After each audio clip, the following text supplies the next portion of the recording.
மச்சான் உண்மையிலேயே ஒருத்தரும் கூட பிடிச்சா நிக்காது.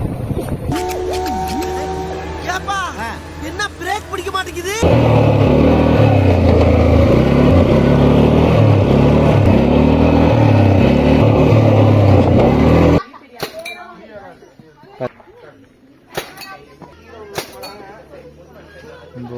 என் நடுங்குது எல்லாம்.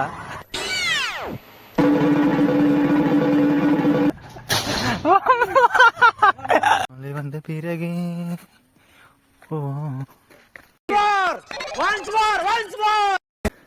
எங்கன்னா பூச்சி தான் புடிச்சிட்டு போகணும்னு நினைக்கிறேன்.